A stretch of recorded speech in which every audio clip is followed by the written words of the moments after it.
Chapter royalty accounts থেকে আজকে 4 নম্বর class. আগের 3টা ক্লাস খুব ভালোভাবে দেখে তারপরে এই 4 নম্বর ক্লাসটা দেখো, সহজে বুঝতে পারবেন। পার্ট সিতে আসছে এমন একটা অঙ্কের সমাধান আজকে বুঝিয়ে দিচ্ছি। PQ limited is engaged in the manufacturing of magnifying glass. তো পিকিউ লিমিটেড ম্যাগনিফাইং গ্লাস উৎপাদন করে। The company leased a machine from XY Limited on 1/1/2015 for this purpose। আর ওই পিকিউ লিমিটেড কোম্পানি XY লিমিটেডের কাছ থেকে একটা মেশিন লিজ নিয়েছে, ভাড়া নিয়েছে, যেখানে দি লিজি শুড পে টাকা 5 for every magnifying glasses produced. তাহলে এখানে বলা হয়েছে যে লিজি মানে লিজ, গ্রহীতা প্রত্যেকটা গ্লাস প্রতি 5 টাকা করে ভাড়া দিবে। তারপর the minimum rent will be 10,000 per annum। ন্যূনতম ভাড়া 10,000 টাকা করে দিতে হবে। The lessee may recover any short working out of the royalty in excess of minimum rent of the next 2 years. এই লিজ গ্রহীতা পরবর্তী 2 বছরের মধ্যে যে কোনো খাজনা বা ঘাটতি পূরণ করে দিতে পারবেন। The royalty are payable on 31st December of each year. প্রত্যেক বছরের 31 ডিসেম্বর তারিখে ভাড়াটা দিতে হবে। Details of magnifying glass producer year 15, 16, 17, 18, 19। Production 15 সালে 1600, তারপর 16 সালে 1900, 17 সালে 2460, 18 সালে 1840, 19 সালে 2720। Requirement prepare necessary ledger account the books of PQ limited for the 5 years in date 31/12/2019। যাই হোক, আমরা প্রশ্নটা পড়েছি। এই হচ্ছে আউটপুট। মিনিমাম রেন্ট এখানে 10,000, গ্লাস প্রতি 5 টাকা করে রয়্যালটি ভাড়া দিতে হবে। নেসেসারি লেজার অ্যাকাউন্ট করতে হবে, মানে আগের অঙ্কের মতোই। প্রশ্ন এই জায়গায় রেখে আমি অ্যানালাইসিস অফ রয়্যালটিস পেবলটা এখানে বুঝিয়ে দিচ্ছি। ইয়ার আউটপুট যেরকম আসছে বসানো হলো। আর 5 টাকা করে গুণ, 1600-কে 5 দ্বারা গুণ করলে 8, 1900-কে 5 দ্বারা গুণ 9,500, 2460-কে 5 দ্বারা গুণ 12,300, 1840-কে 5 দ্বারা গুণ 9,200, 2720-কে 5 দ্বারা গুণ 13,400। মিনিমাম রেন্ট ভাড়াটাও লিখা হলো। ওকে, প্রতি বছর 10,000 করে। এক্সেস ওয়ার্কিং আর শর্ট ওয়ার্কিংস এগুলোর সমাধানটা এখন বুঝিয়ে দিচ্ছি। অ্যাকচুয়াল রয়্যালটিস এবং মিনিমাম রেন্ট এই দুইটার মধ্যে তুলনা করে অ্যাকচুয়াল রয়্যালটিস 8,000, ভাড়া 10,000 টাকা দিতে গিয়ে ঘাটতি 2,000, ব্যালেন্সে 2,000 টাকাই থাকবে। তখন অ্যাকচুয়াল রয়্যালটি 8,000 এবং এই 2,000 যোগ করা হয়ে 10,000 হয়ে যাবে। অ্যাকচুয়াল রয়্যালটি 9,500, ভাড়া 10,000 দিতে গিয়ে এখনও ঘাটতি 500, আগের 2,000 আর নতুন 500, তাহলে টোটাল 2,500 ঘাটতি। এই 9,500 আর 500 যোগ করলে 10,000। অ্যাকচুয়াল রয়্যালটি 12,300 এবং রিকভ 2,300। 12,300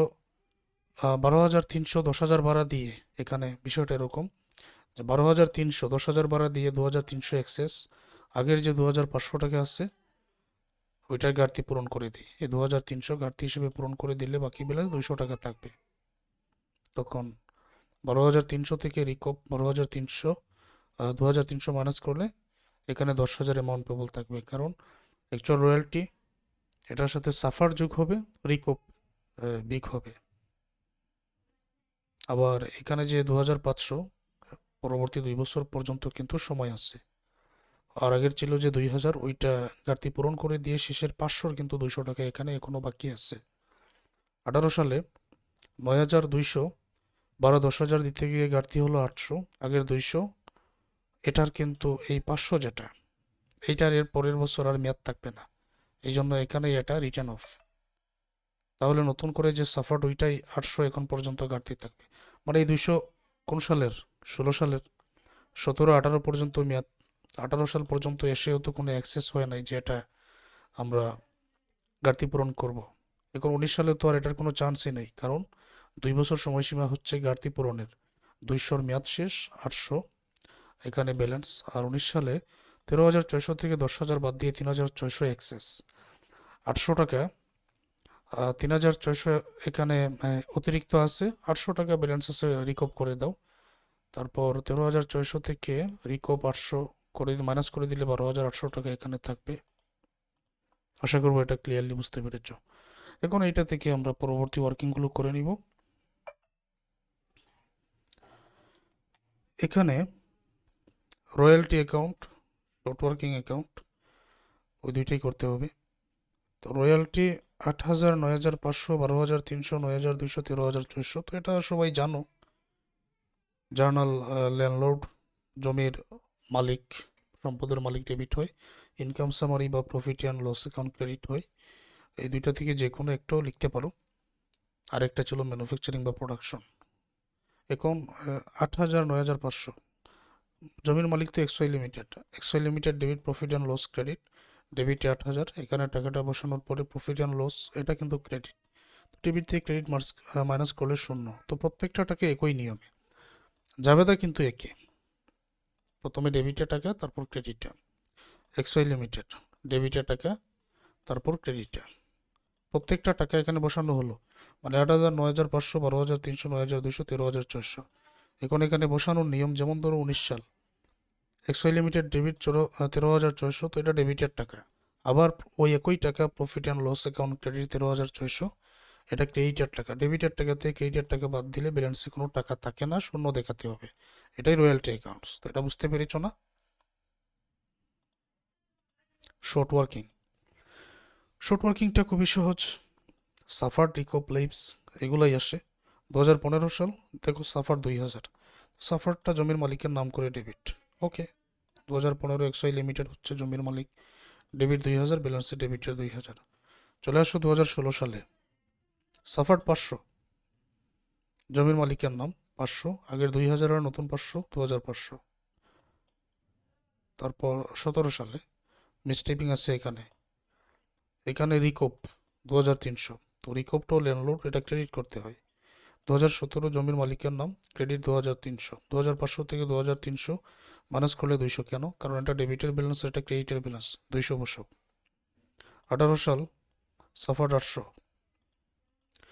800 সাফার যেটা, ওইটা ল্যান্ডলর্ড বলে, এটা ডেবিট করতে হয় 200 আর 800 1,000। তারপরে রিটার্ন অফ, যেটার মেয়াদ শেষ, একই তারিখে আবার মেয়াদ শেষ, ওইটা ইনকাম সামারি বলে, আবার ক্রেডিট করতে হয়। আবার ইনকাম সামারিকে আবার প্রফিট অ্যান্ড লস অ্যাকাউন্টও লেখা যায়, তাই তো? প্রফিট অ্যান্ড লস অ্যাকাউন্ট 21 সাল 2018, এটা ক্রেডিট, 1,000 থেকে 200 বাদ দিলে 800। 19 সালে রিকপ 800, তো এখানে 800 যেটা, এটা এক্সওয়াই লিমিটেড বলে ক্রেডিট 800, ডেবিটের ব্যালেন্স 800 থেকে ক্রেডিটের 800 বাদ দিলে এখানে কোনো টাকা থাকবে না, শূন্য। শর্ট ওয়ার্কিংয়ে সবসময় শূন্যই হবে, এটা তো সবাই জানো, আগের ক্লাসে বলা হয়েছে। ফাইনালি জমির মালিকের অ্যাকাউন্টটা, এক্সওয়াই লিমিটেডের অ্যাকাউন্ট, ওইটা এখন বুঝিয়ে দিচ্ছি। তো এটা আগের ক্লাসগুলো দেখে তো তোমাদের বোঝার কথা। শুরুতে অ্যাকচুয়াল রয়্যালটিস, মানে এগুলোই আসে, recoup, cash payment, suffered, actual royalty. তো শুরুতে ধারাবাহিকভাবে যাবেন। অ্যাকচুয়াল রয়্যালটি 8,000, এটা অ্যাকচুয়াল রয়্যালটি দেখো, এটা ক্রেডিট রয়্যালটিস নামে, ক্রেডিট 8,000। ওকে, সাফার্ড 2,000, তো সাফার্ড যেটা, এটা ক্রেডিট করতে হয় শর্ট ওয়ার্কিং নামে 2,000, 8 আর 2 10,000 ক্রেডিট। অ্যামাউন্ট পেবল সোজা 10,000 আছে, এটা ব্যাংক নামে ডেবিট করতে হয়, 10 থেকে 10 মাইনাস করলে 0। 2016 সাল 9,500 রয়্যালটিস, 9,500 ব্যালেন্স 9,500, এটার সাফার্ড 500, শর্ট ওয়ার্কিং নামে এটা 500 লিখা হলো, 9,500 500 10,000। এটা সোজা যে 10,000 আছে, এটা ব্যাংক নামে ডেবিট করতে হবে, 10 থেকে 10 মাইনাস করলে 0। 17 সাল 12,300 রয়্যালটিস ক্রেডিট, 2,300 রিকপ, শর্ট ওয়ার্কিং নামে এটা ডেবিট করতে হয়, কারণ রিকপের টাকাটা ডেবিটে বসাতে হয়। এখন ওই 12,300 থেকে ডেবিটে 2,300 মাইনাস করলে এখানে ব্যালেন্সে 10,000ই থাকে। সোজা যে অ্যামাউন্ট পেবল 10,000 আছে, তো এটা তো ডেবিটেই বসে, সবসময় ডেবিটেই বসে। এই ক্রেডিট ব্যালেন্স থেকে ডেবিট ব্যালেন্স বাদ দিলে এখানে শূন্য থাকবে। 18 সাল 9,200, রয়্যালটিস 9,200, এটা ক্রেডিট ব্যালেন্স। এখানে আবার সাফার্ড আছে, তো সাফার্ড যেটা, এটা কিন্তু ক্রেডিটেই বসে শর্ট ওয়ার্কিং নামে। 800, 9,200 আর 800, 10,000।